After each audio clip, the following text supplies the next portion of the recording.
Gracias por acompañarnos en Galería VIP, también por seguirnos a través de las redes sociales. Claudia Fernández, una de las autoras de El Tigre, muchas gracias por estar aquí con nosotros. No, gracias a ti, yo. Desde Australia. Desde Australia vine a visitarlos. Recién desempacada. Ella está viviendo por allá.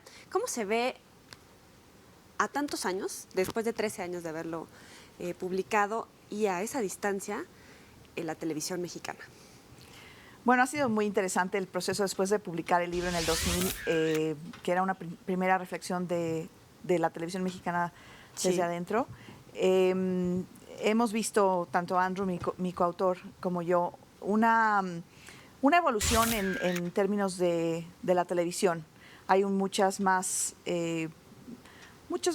apertura en términos de quienes participan en la televisión, una pluralidad de voces que no veíamos entonces. Y creo que la aparición de las redes sociales, la aparición de Internet o la solidificación de Internet ha también transformado en cierta manera la forma en la que se hace televisión en México, ¿no? Y para ser justos en la mayor parte del mundo, el hecho de que cualquier persona pueda volverse reportero con un teléfono ha contribuido a cambiar el visaje de la televisión.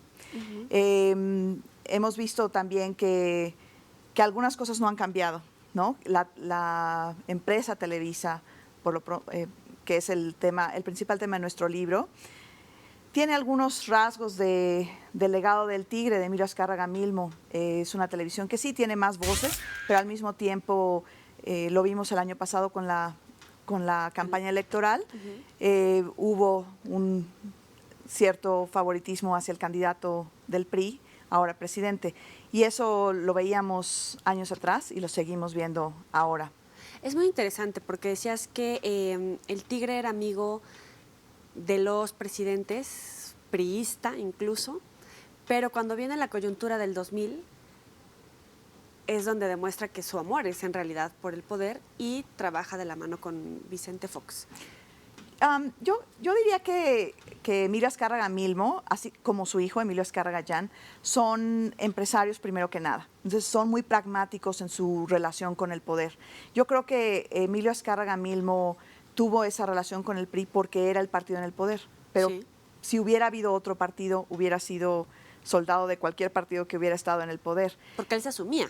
Sí, como un porque era el partido que estaba en ese entonces gobernando. Y yo creo que tenemos que entender que Televisa es una empresa primero que nada y tiene que proteger sus intereses, y todos sus objetivos van encaminados hacia eso, ¿no? Hacia hacer crecer su empresa. Y si para lograrlo tiene que armar o tender estos puentes con el poder, lo va a hacer o lo hubiera hecho si hubiera estado el PAN, el PRD o quien hubiera estado. Claro que había cierta afinidad ideológica con el partido, pero no creo que haya sido solo por ideología. Y no lo creo tampoco con su hijo, Emilio Azcárraga Jan, quien tuvo buena relación con el presidente Fox y con el presidente Calderón, y ahora, por supuesto, con el presidente Peña Nieto. Entonces, han mostrado ese pragmatismo político.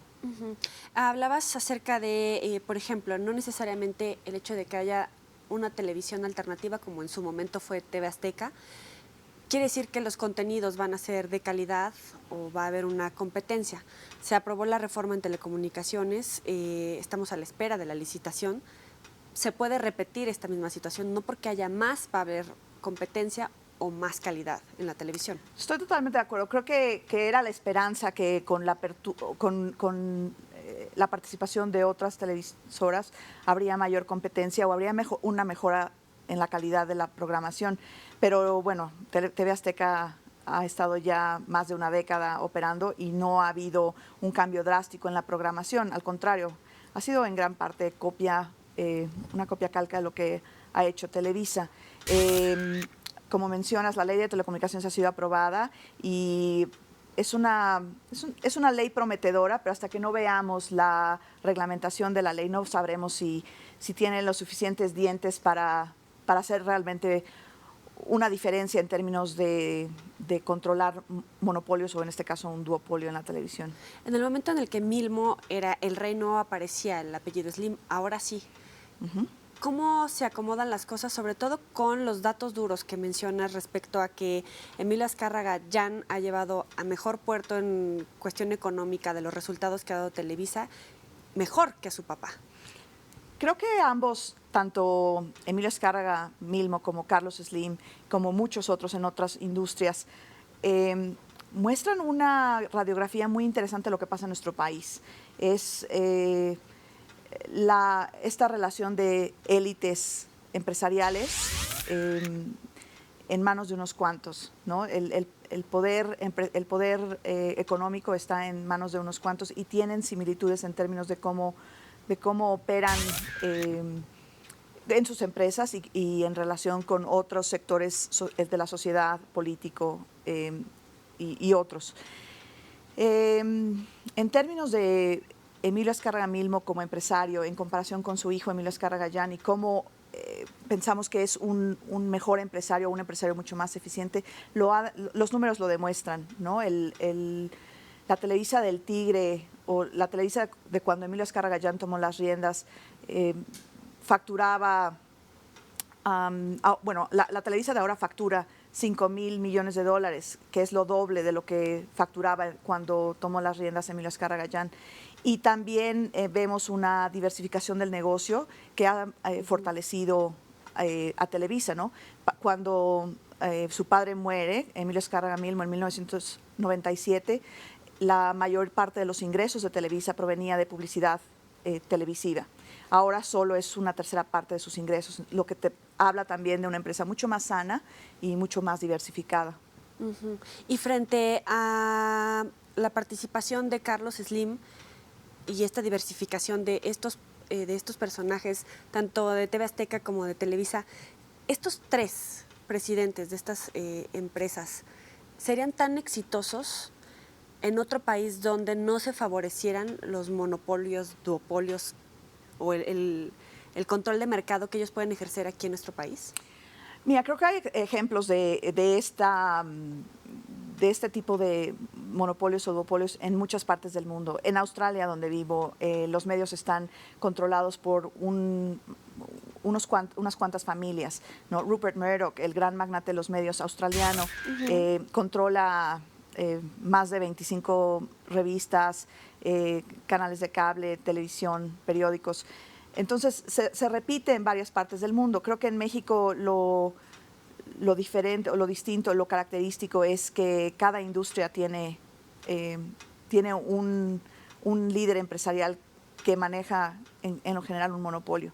Entonces, eso te habla de una economía bastante vulnerable, diría yo, porque no hay una competencia, ¿no? Entonces, sí, sería interesante ver en perspectiva, ¿no?, que hubiera más libros sobre otros empresarios y tratar de comparar esta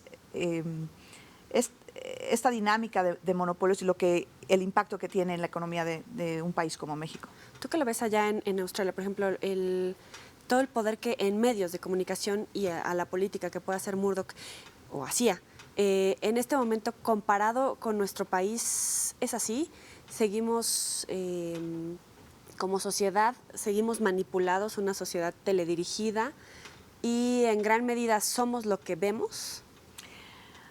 Si Andrew estuviera aquí, mi colega, te diría que no somos lo que vemos, porque la visión de la programación transmitida por Televisa es muy sanitizada y él dice que es güerolandia, ¿no? Que la gente que vemos en la televisión no representa o no refleja a los mexicanos, no es un espejo de nuestra sociedad.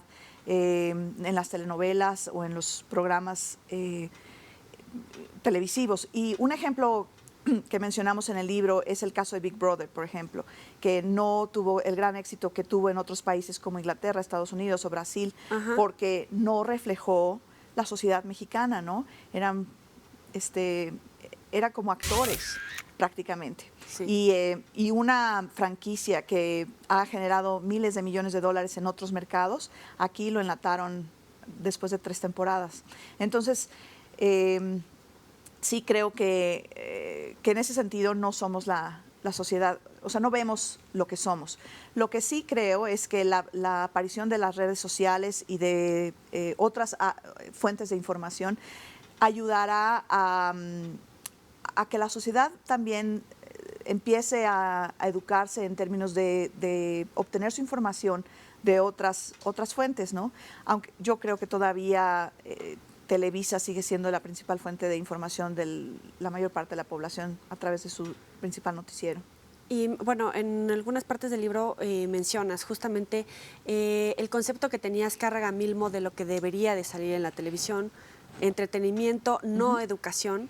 Sin embargo, en la televisión que vemos con los contenidos, incluso hasta denigrantes en algunos momentos, ¿es lo que merecemos porque no le cambiamos?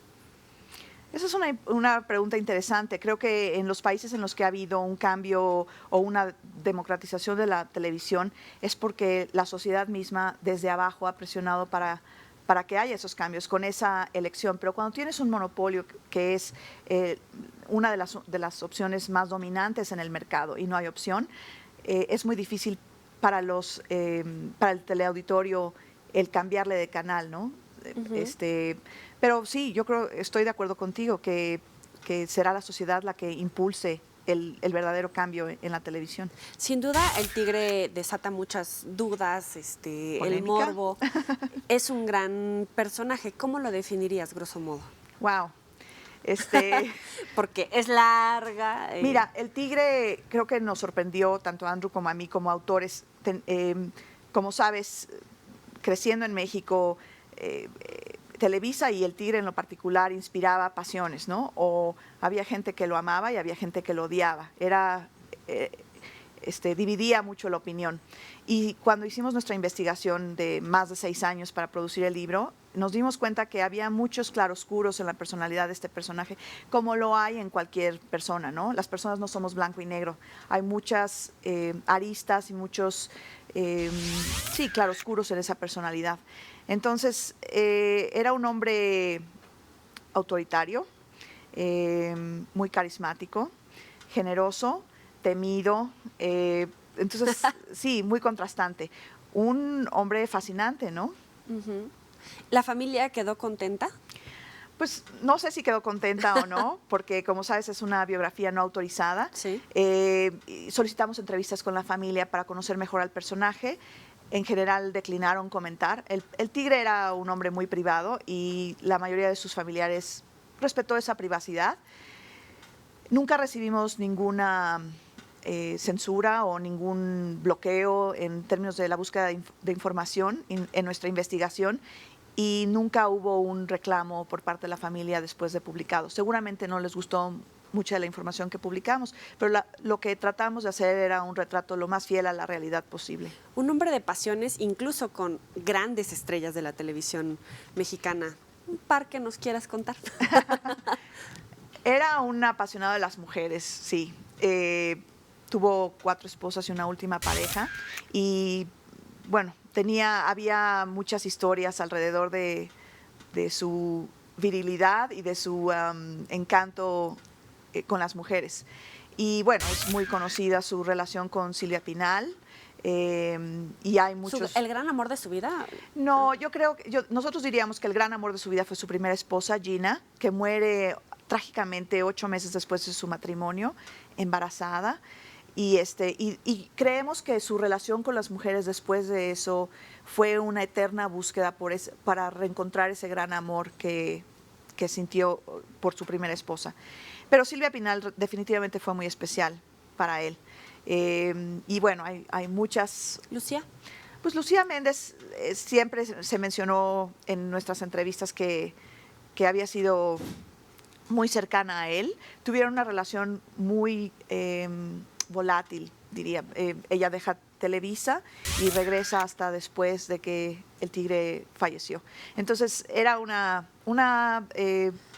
quizá una de las relaciones que lo describe su personalidad tigresca, ¿no? Daba un zarpazo y luego una lamida, vente Lucía, y después, ¿no?, un regaño. Entonces, sí tuvo ese tipo de relaciones con muchos de sus empleados y en sus relaciones personales también. Híjole, tenemos que hacer una pausa, pero ahorita seguimos platicando del Tigre con Claudia. No le cambie.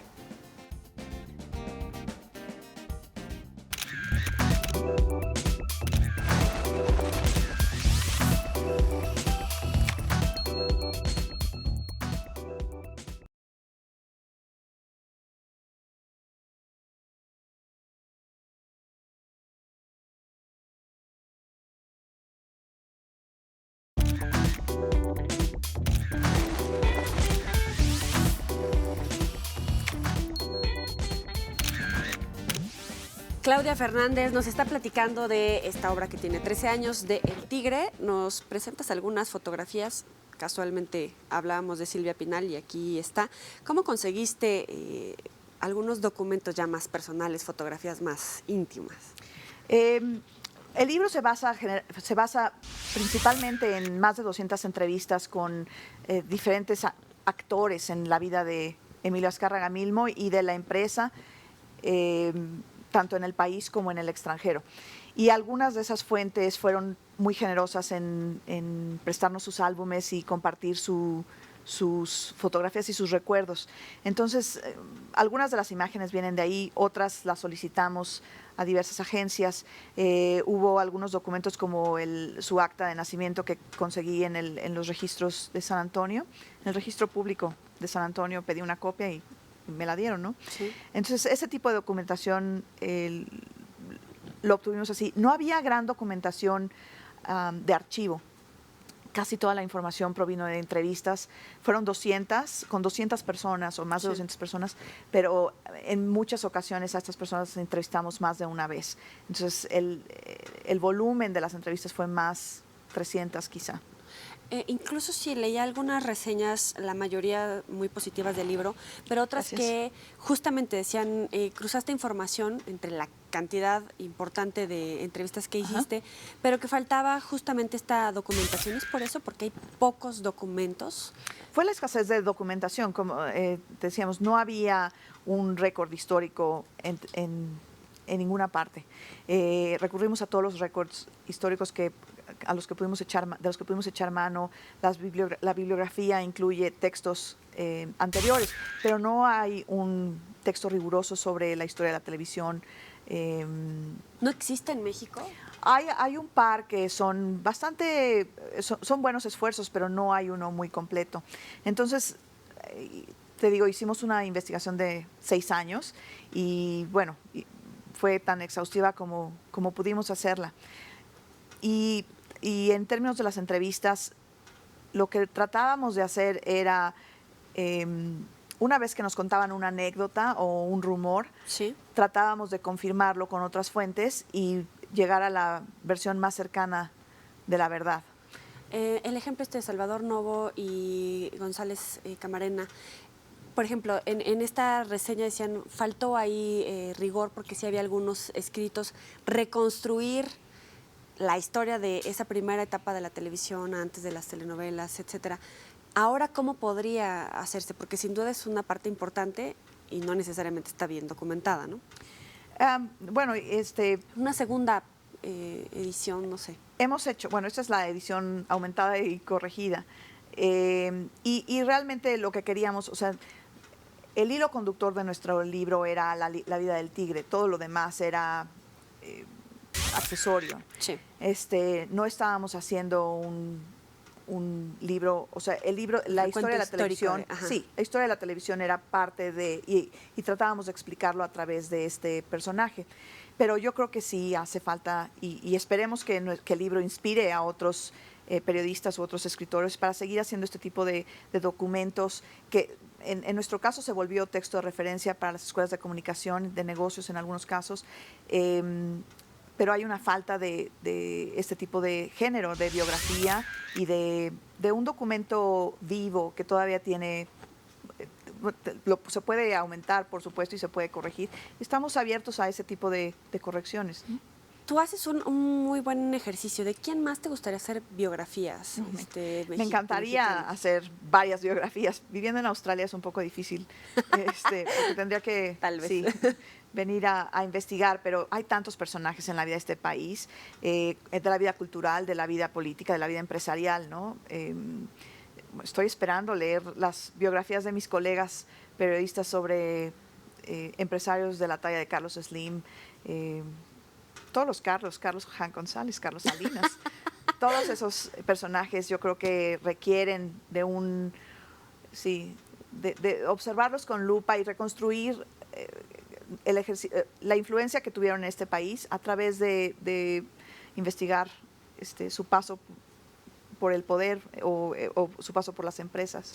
La mayoría de estos grandes personajes incluso evitan dar entrevistas, salir en las revistas sociales. ¿Ese es el gran reto a la hora de hacer una biografía de este tipo de personajes? Así es, y en nuestro caso, por ejemplo, fue una biografía no autorizada. Entonces, surgió de una curiosidad de ambos por, uno, la preocupación por la falta de información sobre la televisión y sobre este personaje que tenía una influencia tal en varias áreas del país, político, cultural, social, lo deportivo, el entretenimiento, y que sabíamos muy poco de él. Como tú dices, era muy privado, no daba entrevistas, no sabíamos mucho de él, y supimos un poco de la empresa porque se volvió una empresa pública, pero hasta entonces no había mucha información sobre Televisa. Y creo que es el caso de otros empresarios. Pero ese es el reto, ¿no? Para nosotros fue un desafío el poder realmente documentar esa información de la mejor manera posible. ¿Nunca hubo censura, alguna limitante por parte de la familia, de otros empresarios, del propio corporativo de Televisa? No, de hecho, tuvimos la fortuna de hablar con varios ejecutivos de Televisa. Andrew era entonces reportero del área de la cultura del espectáculo, y yo era reportera de negocios. Y entonces teníamos fuentes que podían ayudarnos En la en la reconstrucción. Y acudimos a esas fuentes y acudimos a muchas otras. Y la verdad es que quien no quiso participar decía no me interesa participar, pero nunca tuvimos ningún problema de censura ni de obstaculización en el acceso a la información. Hablabas acerca de sus amores, 4, el último, su última esposa. ¿Cómo se desata después de la muerte del tigre todo este jaloneo por la herencia, el dinero, incluso demandas entre hijos, hermanos, etcétera? Yo creo que como en todas las familias, siempre que hay dinero de por medio hay ese tipo de líos. Y bueno, el mayor problema fue entre su cuarta esposa, Paula Cusi, y su última pareja, que no fue su esposa, Adriana Bascal. Ellas demandaban acciones y la parte de la fortuna que pensaban merecían. Entonces sí hubo problemas legales y hubo amenazas contra la última esposa, Paula Cusi, quien sí, no pasó más de unas horas en la cárcel, ¿no? Por esta demanda. Y bueno, como te dije, siempre que hay ese tipo esa cantidad de dinero de por medio, pues habrá problemas. Pero el poder no se hereda, ¿no? A veces no se hereda, pero en cierta manera se hereda se pasa la batuta, Sí. y tienes que crecer en ese poder, ¿no? Y creo que Emilio Azcárraga Gallán ha tratado, es muy pronto decir si ha llenado los zapatos o el traje del tigre, pero está, creo, creando su propia personalidad y su propia persona. Como empresario, ¿por qué fue tan exitoso? Emilio Azcárraga, yo creo que algo que aprendimos durante esta investigación era que tomaba muchos riesgos. Cometió muchos errores como empresario, y tenemos los casos de The National, el periódico deportivo en Estados Unidos, que tuvo pérdidas de cientos de millones de dólares, o la cadena noticiosa ECO, que fue un fracaso rotundo y perdió 350 millones de dólares. Pero al mismo tiempo era un visionario y tenía este romanticismo de lograr grandes proyectos y de dejar una marca para México, un apasionado de México. La construcción del Estadio Azteca, por ejemplo, una tarea monumental que llevó a su culminación.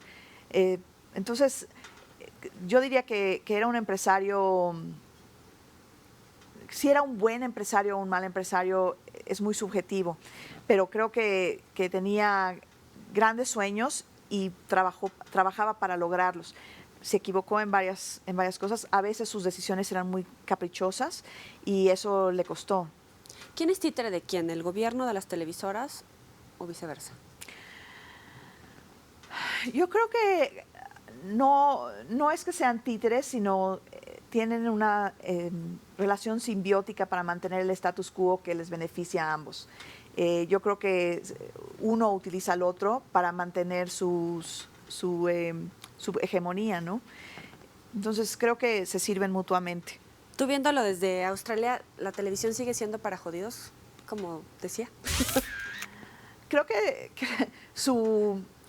esa frase surgió, no sé si recuerdes, en una presentación, creo que era una premiación para la telenovela Los ricos también lloran. Y Emilio Azcárraga mismo hizo una aparición que no estaba planeada. Y como siempre, utilizó su lenguaje colorido y creo que él creía que, o no se amedrentaba de saber que su televisora producía televisión para jodidos, porque lo que él decía era que el entretenimiento proveía un escapismo para las clases populares que de otra manera quizá no podrían tener. Y creo que sí, la televisora sigue proveyendo este tipo de entretenimiento que no hace pensar a sus televidentes, ¿no? Que es entretenimiento para las masas. Ese es El Tigre, pero vamos a conocer a Claudia Fernández de Bote Pronto, con Los 7 Pecados. Te voy diciendo cada uno, me dices lo que se te ocurre. Wow, ok.